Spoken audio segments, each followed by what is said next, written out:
तर इकडे धनंजय वर्षाताईंना सांगतोय की बायकोच्या या प्रश्नावर मी तिच्याशी लग्न केलं। चला तर बघूयात नेमकं तो काय सांगत आहे। तर इकडे हे चौघजण गप्पा मारत असतात आणि इथं धनंजय सांगतो की लग्नाच्या टायमाला मी असा हात जोडून होतो, म्हणजे वय संपायच्या आधी माझं लग्न करा असं म्हणून मी त्यांना हात जोडूनच तयार होतो, पटकन आवरा म्हणून।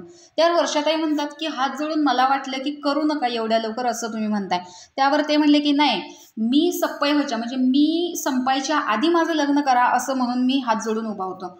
त्यावरती माझ्या वडिलांनी माझ्यासाठी मुलगी बघितली आणि ती मुलगी बघितल्यावर मला ती पहिल्यांदा बघितल्यावरच पसंत पडली, म्हणजे त्यांची आत्ताची जी बायको आहे ती त्यांची पहिली बघितलेलीच मुलगी आहे आणि ते पहिल्यांदाच बघायला गेले आणि त्यांना ती मुलगी आवडलेली होती।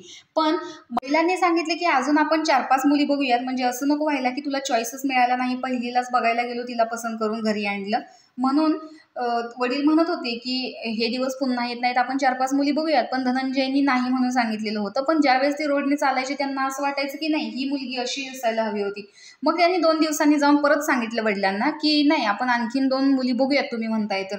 म्हणून त्यांनी 2 मुली बघितल्या। त्या 2 मुलींपैकी एक जी मुलगी होती ती आत्ता जी बायको आहे तिच्यापेक्षा देखणी होती, पण पहिल्या बायकोला जेव्हा बघायला गेलेले मुलगीला त्यावेळेस त्यांना तिची एक गोष्ट आवडलेली की तिने विचारलेलं तुमचं आणि तुमच्या आईवडिलांचं नातं कसं आहे। त्यावरती धनंजयने सांगितलेलं की माझ्यासाठी माझ्या आईवडिलांचा शब्द हा शेवटचा असेल, मी त्यांच्याशिवाय नाही राहू शकत। मग मला असं झालं की तुम्ही तुमच्या आईवडिलांचा जसा शब्द पाळताय तोच शब्द माझ्या आईवडिलांसाठी देखील आला पाहिजे, म्हणजे माझ्या आईवडिलांची सुद्धा तुम्ही इज्जत केली पाहिजे असं तिचं म्हणणं होतं।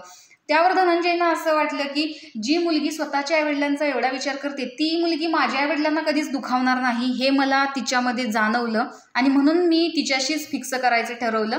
म्हणून मी 2 मुली बघितल्या पण तिलाच करून घेऊन आलं, असं इथं धनंजय स्टोरी सांगताय। फक्त माझी एक इच्छा होती की तिचे केस लांब सडक पाहिजे होते, काळेभोर, मला केस खूप आवडतात। पण वर्षा म्हणाले की मग असतील ना, त्यावर धनंजय सांगतात नाही तुमच्या एवढी पण नाही, तुमचीच जास्त आहेत। तर असं इथं कॉन्व्हर्सेशन चाललेलं आहे। तर अशा या धनंजय त्याच्या घरच्या बऱ्याच गोष्टी बिग बॉसच्या घरात सांगताना दिसतो। तर तुम्हाला ऐकायला बऱ्या वाटतात ना, हे कमेंट बॉक्समध्ये नक्की सांगा। अशाच अपडेटसाठी आपल्या चॅनलला सबस्क्राईब करा। तोपर्यंत बाय बाय।